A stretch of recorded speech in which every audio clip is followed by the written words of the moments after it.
அதாவது ஆபீஸ்ல இருந்து வீட்டுக்கு வருவீங்க, அன்னைக்கு பெருசா எந்த பிரச்சனையும் நடந்திருக்காது. வழக்கமான ஒரு நாள் தான். ஆமா, வழக்கமான மனிதர்கள் தான். ஆனா வீட்டுக்குள்ள நுழையும் போது எந்த காரணமும் இல்லாம ஒரு இனம் புரியாத கோபமோ இல்ல ஒரு பயமோ உங்களை ஆட்கொண்டிருக்கும். தோள்கள்ல யாரோ ஒரு பெரிய பாறாங்கல்ல தூக்கி வச்சது போல ஒரு கனமான ஃபீலிங் இருக்கும் இல்லையா? கண்டிப்பா இது நிறைய பேருக்கு நடக்கிற ஒரு விஷயம் தான். பல நேரங்கள்ல இதை நாம வெறும் மன அழுத்தம் அல்லது உடல் சோர்வுன்னு நினைச்சிட்டு ஒரு காஃபி குடிப்போம், இல்லனா சோஃபாவில் விழுந்து டிவி பார்ப்போம்.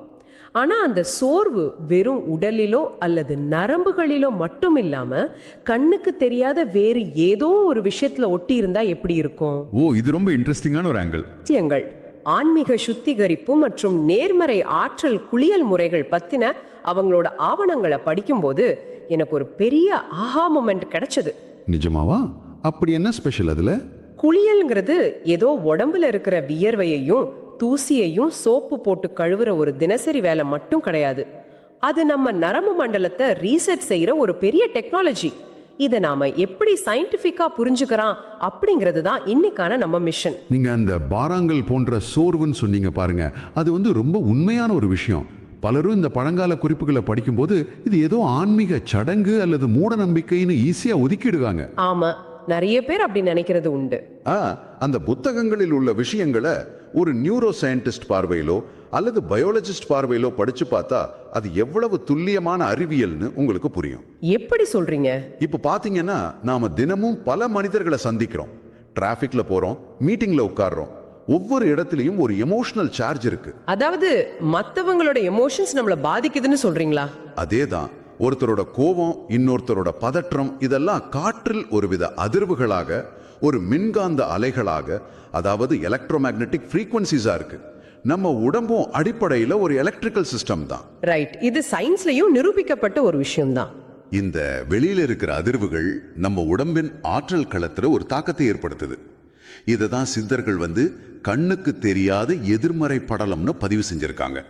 இதை எப்படி பாதுகாப்பா அகற்றுவது அப்படிங்கிறதுக்கு அவங்க ஒரு ப்ளூ பிரிண்டே கொடுத்துருக்காங்க. அந்த ப்ளூ பிரிண்ட்ல விஷயமே என்ன ரொம்ப ஆச்சரியப்படுத்துச்சு. ஏன்னா அவங்க சொன்ன தீர்வு எங்கேயோ இமயமலையில கிடைக்கிற ரேரான மூலிகை இல்ல, நம்ம வீட்டு சமையலறையில இருக்கிற ஒரு சாதாரண பொருள் தான். கல்லுப்பு. கரெக்டா? ஆமா, கல்லுப்பு கலந்த நீர்க்குளியல தான் முதல் தீர்வா சொல்றாங்க. அதிக கோபம், வீட்டுல நடக்கிற சண்டைகள், மனபாரம் இதெல்லாம் நீங்கணும்னா கல்லுப்ப குளிக்கும் தண்ணீர்ல கலந்து குளிக்க சொல்றாங்க. இதுல ரொம்ப லாஜிக் இருக்கு. அந்த குறிப்புகள்ல என்ன சொல்லியிருக்காங்கன்னா, உப்புக்கு எதிர்மறை ஆற்றல உறிஞ்சும் தன்மை இருக்குன்னு சொல்றாங்க. திருஷ்டி கழிக்க உப்பு பயன்படுத்துறதுக்கும் இதுதான் காரணம் சொல்லியிருக்காங்க. இதை படிக்கும்போது எனக்கு என்ன தோணுச்சுன்னா, சொல்லுங்க, அந்த கந்துப்ப வல்வரு ஒரு காந்த ஸ்பாஞ்ச் மாதிரி நினைச்சுக்கலாமா? அதாவது மேல இருக்கிற அந்த கண்ணுக்கு தெரியாத பாரத்தை அப்படியே உறிஞ்சி எடுத்துடுமா? ஸ்பாஞ்ச் அப்படிங்கிற வார்த்தையை விட இது ஒரு பேட்டரி டிஸ்சார்ஜ் ஆகிறதுக்கு ஒப்பிடலான்னு நான் நினைக்கிறேன். பேட்டரி டிஸ்சார்ஜ் ஆகிறதா? அது எப்படி? இதோட அறிவியலை கொஞ்சம் ஆழமா பார்ப்போம். கல்லுப்பு, அதாவது ராக் சால்ட் என்பது வெறும் சோடியம் குளோரைடு மட்டும் கிடையாது. அதுல உடம்புக்கு தேவையான பல மினரல்ஸ் இருக்கு. நான் முதல்லயே சொன்ன மாதிரி மனித உடம்பு ஒரு எலக்ட்ரிக்கல் சிஸ்டம். நாம ரொம்ப ஸ்ட்ரெஸ்ஸான சூழ்நிலையில இருக்கும்போது நம்ம நரம்பு மண்டலம் மிக அதிகமான மின்காந்த அதிர்வுகளை வெளிப்படுத்துது. ஓ, அதனாலதான் உடம்பு இறுகி போகுதா? எக்ஸாக்ட்லி. தசைகள் இறுகி உடம்புல ஒருவித ஸ்டாட்டிக் சார்ஜ் தேங்கி நிற்கும். இப்போ உப்பு கலந்த தண்ணீர்ல நீங்க குளிக்கும் போது ஆஸ்மோசிஸ் எனப்படும் சவ்வூடு பரவல் முறை நடக்குது. நம்ம சர்மம் என்பது ஒரு செமி பெர்மியபிள் மெம்பரேன், அதாவது குறிப்பிட்ட சில விஷயங்களை மட்டும் உள்ளே அனுமதிக்கவும் வெளியே விடவும் கூடிய ஒரு திரை. இப்ப புரியுது. உப்பு நீருக்கு உடம்பில் தங்கி இருக்கும் அந்த அதீத மின்சுமையையும் தோலுக்கடியில் தேங்கி இருக்கும் லேசான நச்சுக்களையும் ஈர்க்கும் தன்மை இயற்பியல் ரீதியாகவே இருக்கு. அப்போ அந்த உப்பு நம்ம உடம்புல இருக்கிற ஸ்ட்ரெஸ்ஸ அப்படியே வெளியே கொண்டு வந்துடுமா? ஆமா, அந்த உப்பு தேவையற்ற அந்த ஸ்டாட்டிக் சார்ஜை ஈர்த்து தண்ணீரோடு கலந்து பூமியில இறக்கிடுது. ஒரு கம்ப்யூட்டர் ஹேங் ஆகும்போது நம்ம எப்படி ரீஸ்டார்ட் பண்ணி ரேம் மெமரியை கிளியர் பண்றோமோ, உடம்புக்கு செய்யற அந்த ரீஸ்டார்ட் ப்ராசஸ் தான் இந்த உப்பு குளியல். வாவ், சயின்ஸ் வழியா பார்க்கும்போது இது எவ்வளவு லாஜிக்கா இருக்கு. ஆனா இந்த குறிப்புகள்ல இன்னொரு முக்கியமான கண்டிஷன் கொடுத்திருக்காங்க. என்ன சொல்லியிருக்காங்க? இத தினமும் செய்யக்கூடாதான். வாரத்திற்கு 1 அல்லது 2 முறை மட்டும்தான் செய்யணும்னு ரொம்ப ஸ்ட்ரிக்டா சொல்லியிருக்காங்க. ஏன்? நல்லது தானே, டெய்லி செஞ்சா என்ன? அங்கதான் விஷயமே இருக்கு. ஆஸ்மாசிஸ் ப்ராசஸ் எந்த அளவுக்கு நச்சுக்களை உறிஞ்சுமோ அதே அளவுக்கு தொடர்ந்து செஞ்சா உடம்புக்கு தேவையான நல்ல விஷயங்களையும் உறிஞ்சிடும். ஓ அப்படியா? ஆமா, நம்ம சருமத்துல இயற்கையாகவே ஒரு எண்ணெய் படலம், அதாவது நேச்சுரல் ஆயில்ஸ் இருக்கும்.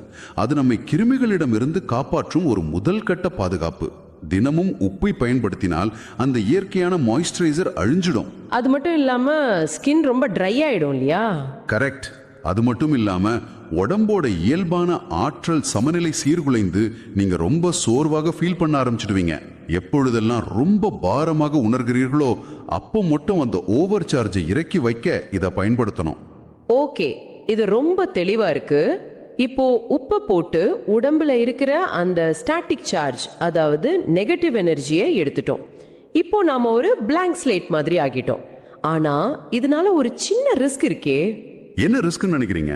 அழுக்கு அகற்றிட்டோம், ஆனா இப்போ எந்த பாதுகாப்பும் இல்லாம நாம திறந்த நிலையில இருக்கோம். மறுபடியும் வெளியே போனா அடுத்த செகண்டே புதுசா ஒரு ஸ்ட்ரெஸ் வந்து ஒட்டிக்கும் இல்லையா? எக்ஸாக்ட்லி. அந்த கேள்வி ரொம்ப முக்கியம். வீட்டை சுத்தம் செஞ்சா மட்டும் பத்தாது, கதவை மூடி பூட்டணும். அந்த பாதுகாப்பு பத்தி தான் அந்த குறிப்புகள்ல அடுத்ததா சொல்லியிருக்காங்க. ஆமா, இங்கதான் விஷயம் ரொம்ப இன்ட்ரெஸ்டிங்கா மாறுது. இயற்கையிலிருந்து எப்படி அந்த பாதுகாப்பை உருவாக்குறதுன்னு 2 பொருட்களை முன்வைக்கிறாங்க. ஒன்னு வேப்பிலை, இன்னொன்னு மஞ்சள். ரெண்டுமே ரொம்ப பவர்ஃபுல்லான விஷயங்கள். வேப்ப மரத்தை சுற்றியுள்ள காற்றே சுத்தமான அதிர்வை உருவாக்கும்னு சொல்லி கைப்பிடி வேப்பிலையை கொதிக்க வச்சு அந்த குளிக்கும் நீர்ல கலக்க சொல்றாங்க. கெட்ட கனவுகள், பயம், பதட்டம் இருக்கிறவங்களுக்கு இது ஒரு சூப்பர் தீர்வம். அடுத்தது மஞ்சள். இது ஏதோ முகத்திற்கு போடும் வெறும் அழகு பொருள்னு நாம நினைச்சிட்டு இருக்கோம். ஆனா இது ஒரு ஆற்றல் கவசம் அப்படின்னு சொல்றாங்க. ஓஹோ, எனர்ஜி ஷீல்ட். ஆமா, கஸ்தூரி மஞ்சள் அல்லது நாட்டு மஞ்சளை பயன்படுத்தினா உடம்பு புத்துணர்ச்சி அடையும், உள்ளுணர்வு தூண்டப்படும்னா அந்த ஆவணங்கள்ல இருக்கு. கொஞ்சம் பயாலஜி பக்கம் திருப்பி பார்ப்போம். முதல்ல வேப்பிலை எடுத்துப்போம். கெட்ட கனவுகளுக்கும் வேப்பிலைக்கும் என்ன சம்பந்தம்னு ஒரு சந்தேகம் வரும்.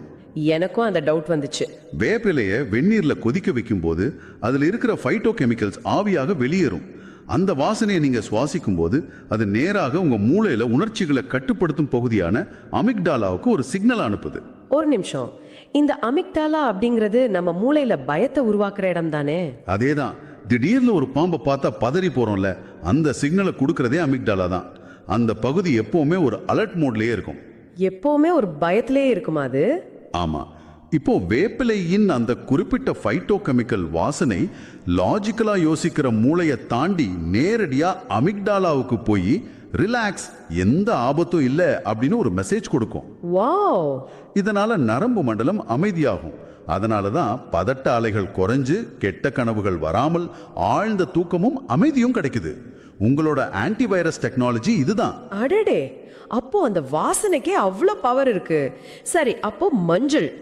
பல நூற்றாண்டுகளா பெண்கள் வெள்ளிக்கிழமைகள்ல மஞ்சள் பூசி குளிக்கிறதுக்கு காரணம் வெறும் அழகு கிடையாது, அது ஒரு ஃபயர் வால்னு சொல்றீங்களே, அது எப்படி வேலை செய்யுது? மஞ்சள்ல குர்குமின் அப்படிங்கிற ஒரு வேதிப்பொருள் இருக்குன்னு நமக்கு தெரியும். அது ஒரு சிறந்த ஆன்டிபாக்டீரியல். ஆனா சித்தர்கள் இத வெறும் கிருமி நாசினியா பார்க்கல. அந்த கால குறிப்புகள்ல இத சூரியனின் ஆற்றல்னு சொல்றாங்க. சூரியனின் ஆற்றல் கேட்கவே ரொம்ப பவர்ஃபுல்லா இருக்கே. சயின்டிபிக்கா பார்த்தா மஞ்சளை உடல் முழுவதும் பூசும்போது அது சர்மத்தின் மீது ஒரு நுண்ணிய பௌதீக அடுக்கை, அதாவது ஒரு பிசிக்கல் பேரியரை உருவாக்குது. அது மட்டும் இல்லாம இதுல ஒரு சைக்கலாஜிக்கல் விஷயமும் இருக்கு. சைக்கலாஜிக்கலா மஞ்சள் எப்படி வேலை செய்யும்?